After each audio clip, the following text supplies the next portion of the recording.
নমস্কার বন্ধুরা, একটি গুরুত্বপূর্ণ খবরে নজর রাখব। মার্চ মাস প্রায় শেষ হবার মুখে। এই মুহূর্তে সবথেকে আলোচিত বিষয় যেটা, যে মার্চ মাসে বকেয়া ডিএ কি পুরোটা পাওয়া যাবে। কিছুদিন আগে জানা যাচ্ছিল যে গ্রুপ এ বি সি ক্যাটেগরিতে যারা কাজ করেন তাদের ডিএর অংশটা জিপিএফে জমা হবে, অন্যদিকে গ্রুপ ডি কর্মচারীদের ব্যাংক অ্যাকাউন্টে টাকাটা ঢুকবে। অর্থাৎ একমাত্র গ্রুপ ডি কর্মচারীরাই এই মুহূর্তে টাকাটা চাইলে বাজারে ব্যবহার করতে পারবেন, কেনাকাটা সব কিছু। কিন্তু বাকি যারা কর্মচারী তাদের কিন্তু ডিএটা জিপিএফে এখন যাবে, এবং আপাতত 24 মাস মানে 2 বছর অর্থাৎ টাকাটা তোলা যাবে না। আপনাদের অনুরোধ করব পুরো ভিডিওটা দেখুন। পুরো ভিডিওর মধ্যে আপনারা জানতে পারবেন বকেয়ার ডিএর যে বিষয়টা, সেটা রাজ্য সরকার কী সিদ্ধান্ত নিল, এবং লেটেস্ট যে অর্ডার, সেই লেটেস্ট অর্ডার নিয়েও কিন্তু আমি আলোচনা করব। দেখুন, স্ক্রিনে অলরেডি যেটা দেওয়া রয়েছে, মার্চেই বকেয়া পুরনো ডিএর প্রথম কিস্তি দিয়ে দিতে হবে। মুখ্যমন্ত্রীর ঘোষণার পর নবান্নে এখন হিসাব কষার তোড়জোড়। আমরা জানি সুপ্রিম কোর্টের নির্দেশ মেনে বকেয়া ডিএ দিচ্ছে সরকার।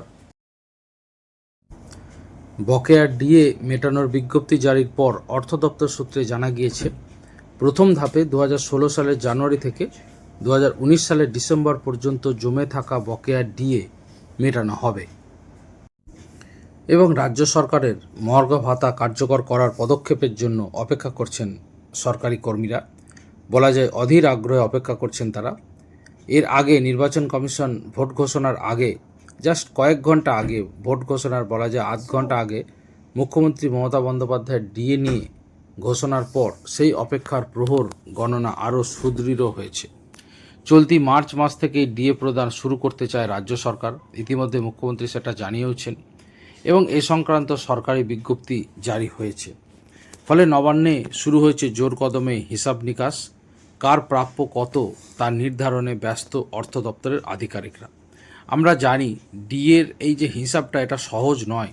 তার কারণ এটা বকেয়া ডিএ, এবং তাও 2009 থেকে 2019। আপাতত যেটুকু জানা যাচ্ছে যে 2016 থেকে 19 এইটুকু অংশের কিন্তু ডিএ দেওয়া হবে। অর্থ দপ্তর সূত্রে এটাই খবর যে প্রথম ধাপে 2016 সালের জানুয়ারি থেকে 2019 সালের ডিসেম্বর পর্যন্ত জমে থাকা বকেয়া ডিএ মেটানো হবে। এবার তখন কার কত বেতন ছিল, এবং কত ডিএ সরকার দিয়েছিল, এবং কত ডিএ প্রাপ্য, এই যে হিসাবটা, এটা সহজ নয়। এই 4 বছরের বকেয়ার অর্ধেক চলতি মার্চ মাসেই দেওয়া হবে, এবং বাকি অর্ধেক পুজোর আগে আগামী সেপ্টেম্বর মাসে মিটিয়ে দেওয়ার পরিকল্পনা নেওয়া হয়েছে। অর্থাৎ যেমন অনেকে বলছিলেন 25%, আনন্দবাজার অনলাইনে কিন্তু বলা হচ্ছে যে যেটুকু খবর তাতে যে অর্ধেক টাকাই দিয়ে দেওয়া হবে, অর্থাৎ 4 বছরের যে বকেয়া তার অর্ধেক দিয়ে দেওয়া হবে মার্চ মাসেই, এবং সেপ্টেম্বরের মধ্যে বাকি অংশ মিটিয়ে দেওয়া হবে। ফলে কর্মীদের একাংশ মার্চেই উল্লেখযোগ্য অঙ্ক পেতে চলেছেন, এমনটাই কিন্তু জানা যাচ্ছে। নবান্নের অন্দরমহলের হিসাব অনুযায়ী পঞ্চম বেতন কমিশনের স্কেল 1-এ যাদের বেসিক পে 6,600 টাকা, তাদের ক্ষেত্রে 2টি ইনক্রিমেন্ট যোগ করে বেসিক ধরা হচ্ছে 7,000 টাকা। এই নিরিখে 2016 থেকে 2019 এই 4 বছরে মোট বকেয়া ডিএ দাঁড়াচ্ছে 1,49,400 টাকা। তার অর্ধেক অর্থাৎ প্রায় 74,700 টাকা মার্চেই পাওয়ার সম্ভাবনা তৈরি হয়েছে। এ সংক্রান্ত একেবারে লেটেস্ট খবরটা আমি জানাবো, আপনারা অবশ্যই সঙ্গে থাকুন, ভিডিওটা শেষ পর্যন্ত দেখুন। ডিএ নির্ধারণের ক্ষেত্রে মূলত কর্মীর বেসিক বেতনের উপর নির্ভর করে হিসাব করা হয়। কেন্দ্র ও রাজ্য সরকারের ডিএর ফারাক ধরে দীর্ঘ সময়ের হিসাব করা হচ্ছে। অর্থাৎ কেন্দ্রের সাথে ডিএর যে রাজ্যের ডিএ দুটোর যে তফাৎ, সেটা ধরে কিন্তু হিসাব করা হচ্ছে। অর্থাৎ সেই সময় সেন্ট্রালের ডিএ কত ছিল। 2008 সালের 1 এপ্রিল থেকে 2019 সালের 1 ডিসেম্বর পর্যন্ত সময়কালে এই ব্যবধানের ভিত্তিতেই মোট বকেয়া নির্ধারণ করা হয়েছে বলে সূত্রের খবর। সেই হিসাবে যদি কোনো কর্মীর বেসিক বেতন 7,000 টাকা হয়, তাহলে তার মোট বকেয়া ডিএ দাঁড়াচ্ছে প্রায় 3,19,890 টাকা। বেসিক 10,000 টাকা হলে এই অঙ্ক বেড়ে হচ্ছে 4,57,140 টাকা। আর 15,000 টাকা বেসিকের ক্ষেত্রে বকেয়া পৌঁছে যাচ্ছে 6,85,720 টাকায়। ফলে বিভিন্ন স্তরের কর্মীদের মধ্যে ইতিমধ্যেই নিজেদের প্রাপ্য নিয়ে হিসাব নিকাশ শুরু হয়ে গিয়েছে। নবান্নের একটি সূত্র জানাচ্ছে, ডিএ প্রদানে গোটা প্রক্রিয়াটি নির্ভর করছে ইন্টিগ্রেটেড ফিনান্স ম্যানেজমেন্ট সিস্টেম বা সংক্ষেপে যাকে আমরা IFMS বলি এর উপর। প্রত্যেক কর্মীর বেসিক বেতন, ইনক্রিমেন্ট এবং অন্যান্য আর্থিক তথ্য এই ব্যবস্থায় নথিভুক্ত থাকা আবশ্যক। 2016 সাল থেকে এই ডিজিটাল ব্যবস্থার প্রয়োগ জোরদার হয়। ওই বছরের পরের তথ্য তুলনামূলকভাবে সহজলভ্য, অর্থাৎ সহজেই পাওয়া যাবে 2016 থেকে। কার কত মাইনে ছিল তখন, কার কত ডিএ তখন পেতেন।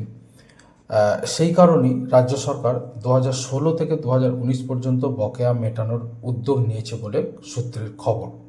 এর ফলে যেমন হিসাব নির্ভুলভাবে রাখা সম্ভব হবে, তেমনি দ্রুত অর্থ প্রদানও করা যাবে। অর্থাৎ রাজ্য সরকার নিজেই চাইছে যে ডিএর কিছুটা অংশ টাকা অন্তত কর্মচারীদের কাছে পৌঁছাক। নবান্নের তরফে জানানো হয়েছে 2026 সালের 31 মার্চের মধ্যে সংশ্লিষ্ট কর্মচারী ও পেনশনভোগীদের অ্যাকাউন্টে জমা করা হবে টাকা। সাধারণ ট্রেজারি এবং ব্যাংকিং ব্যবস্থার মাধ্যমে সরাসরি বেতন বা পেনশন অ্যাকাউন্টে ওই অর্থ পাঠানো হয়। অর্থ দপ্তরের বিজ্ঞপ্তিতে আরও বলা হয়, বাকি বকেয়া ডিএ পরবর্তী ধাপে ধাপে মেটানো হবে। সেই বিষয়ে পরে পৃথক নির্দেশ জারি করা হয়েছে। তারপরই ডিএ মিটিয়ে দিতে উদ্যোগ শুরু করে নবান্ন। সব মিলিয়ে দীর্ঘদিনের প্রতীক্ষার পর বকেয়া ডিএ পাওয়ার পথে এগোতে শুরু করেছেন রাজ্য সরকারি কর্মচারীরা। মার্চ মাসের প্রথম কিস্তি তাদের কাছে পৌঁছানোর অপেক্ষায় এখন কর্মচারীরা। মার্চ মাস এখনও শেষ হয়নি, আর কটা দিন মাত্র রয়েছে। এর মধ্যে কবে টাকাটা পৌঁছায় সেটা নিয়ে কিন্তু ইতিমধ্যেই কৌতূহল অত্যন্ত তুঙ্গে উঠেছে।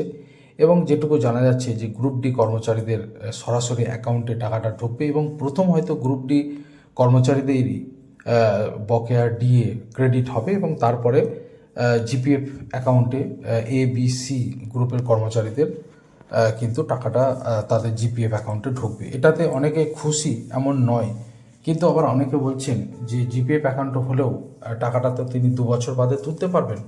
তো সেদিক দিয়ে তারা কিন্তু খুশি যে অ্যাটলিস্ট টাকাটা তারা পাচ্ছেন। তো কর্মচারীদের মধ্যে মিশ্র প্রতিক্রিয়া অবশ্যই রয়েছে। এখন এই বিষয়টা নিয়ে আমি আরও বিস্তারিত আপনাদের জানাচ্ছি যে এ সংক্রান্ত লেটেস্ট খবর কি, যে রাজ্য সরকার কি এটাই করছে নাকি অন্য কোনো সিদ্ধান্ত নিয়েছে। এ ব্যাপারে রাজ্য সরকার কি কোনো নির্দেশিকা জারি করেছে? দেখুন, আজকের খবর বন্ধুরা, এই কিছুক্ষণ আগের খবর, রাজ্য সরকার কিন্তু SOP জারি করেছে, স্ট্যান্ডার্ড অপারেটিং প্রসিডিওর। অর্থাৎ সুপ্রিম কোর্টের নির্দেশে সরকারি কর্মীদের পুরনো বকেয়া ডিএ দিতে অর্থ দপ্তরের পোর্টাল চালু হয়েছে এবং প্রথম কিস্তি এখন পাওয়া জাস্ট কিছু সময়ের অপেক্ষা, এমনটাই কিন্তু জানা যাচ্ছে। 2016 সালের জানুয়ারি মাস থেকে 2019 সালের ডিসেম্বর পর্যন্ত বকেয়া ডিএর হিসাব পোর্টালে আপলোড করা হচ্ছে এবং এই পদক্ষেপের পর রাজ্য সরকারি কর্মচারীরা প্রথম কিস্তির অর্থ পাওয়ার বিষয়ে আশায় বুক বাঁধছেন।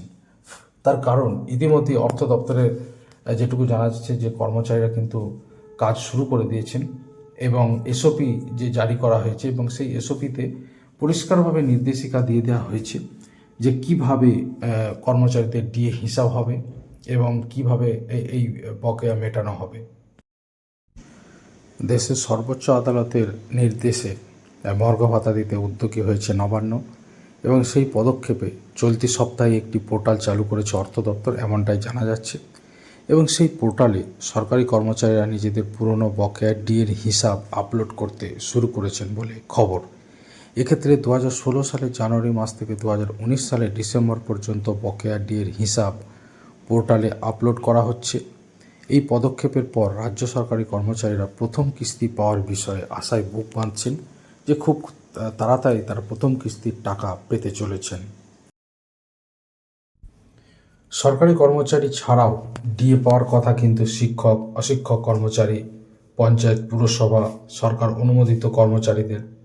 তো এই সংক্রান্তে SOPর যে কথাটা বলছিলাম, দেখুন একটা SOP আমার কাছে এসেছে, আপনারা দেখতেই পাচ্ছেন স্ক্রিনে। তো আমি জানি না এটা সঠিক কিনা। এই মুহূর্তে একটা খবরও শোনা যাচ্ছে যে অর্থ দপ্তরের ওয়েবসাইট নাকি হ্যাক হয়ে গিয়েছে। তো যাই হোক, এই SOPটা যারা দেখলেন আপনারা বিচার করবেন যে এটা সঠিক কিনা। আমার নিজেরও বিষয়টা জানা নেই। যদি এটা সঠিক হয় তাহলে কিন্তু এখানে এসওপিটা বেরিয়ে গিয়েছে এবং কিভাবে ডিএ দেওয়ার যে পদ্ধতি সেটা ডিডিওদের কিন্তু নির্দেশও দেওয়া হয়েছে এই এসওপির মাধ্যমে। তো তাহলে সমস্যা হওয়ার কথা নয়। তার কারণ আমরা জানি যে বহু মানুষের ডিএ পাওয়ার কথা সরকারি কর্মচারী ছাড়াও, যেমনটা বলছিলাম শিক্ষক, অশিক্ষক কর্মচারী, পঞ্চায়েতে যারা কাজ করেন, পুরসভায় যারা কাজ করেন, বিভিন্ন কর্পোরেশনে যারা কাজ করেন পশ্চিমবঙ্গ সরকারের অধীনে, তো তাদের প্রত্যেকের একটা এখনো পর্যন্ত সন্দেহটা যাচ্ছে না, যেহেতু তারা নিজেদের বকেয়া হিসাব আপলোড করতে পারছেন না। বাকি ডিএ প্রাপকরা বকেয়া ডিএ আপলোড করলে তাহলে হয়তো এরা কেন পারবেন, এরকম একটা প্রশ্ন হচ্ছে এবং সেই জন্যই কিন্তু সন্দেহ তৈরি হচ্ছে।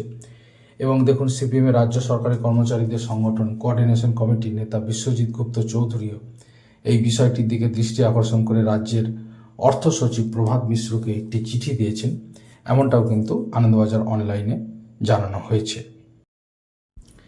এখানে উল্লেখ করা যায় 15 মার্চ ডিএর বিষয়ে মুখ্যমন্ত্রী মমতা বন্দ্যোপাধ্যায় নিজের সমাজ মাধ্যমে যে পোস্টটি করেছিলেন তাতে কিন্তু শিক্ষক, শিক্ষাকর্মী, পঞ্চায়েত, পুরসভা, সরকার অনুমোদিত স্বশাসিত সংস্থা এবং সরকারি অনুদানপ্রাপ্ত সংস্থাগুলিও ডিএ পাওয়ার অধিকারী সে কথা কিন্তু উল্লেখ করেছিলেন।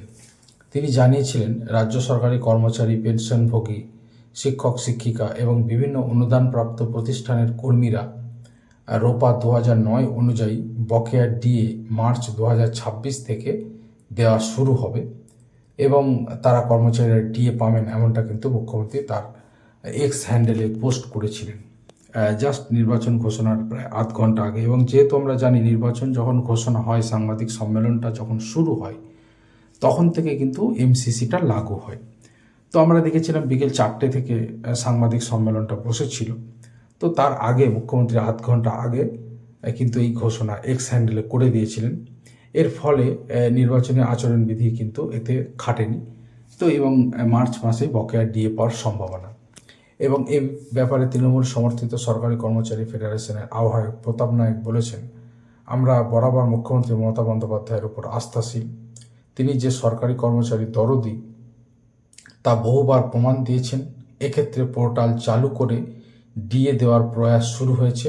আগামী দিনে সকলে নিজেদের প্রাপ্য পাবেন বলে আমরা আশা করছি। অর্থাৎ তিনিও কিন্তু পোর্টাল চালুর বিষয়টা বলেছেন এবং এসওপির যে ব্যাপারটা, আমি এসওপিটা দেখালাম আপনাদের, সেখানে কিন্তু ডিডিওদের পরিষ্কার নির্দেশ দেওয়া হয়েছে।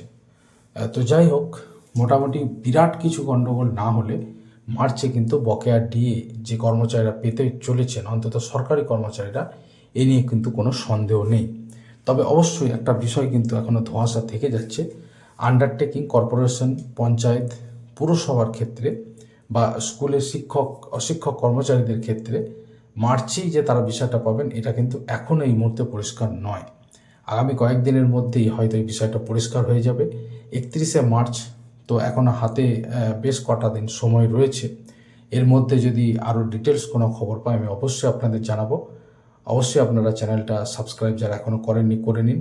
এই ব্যাপারে সমস্ত খবর আপনারা কিন্তু যথাসময়ে পেয়ে যাবেন।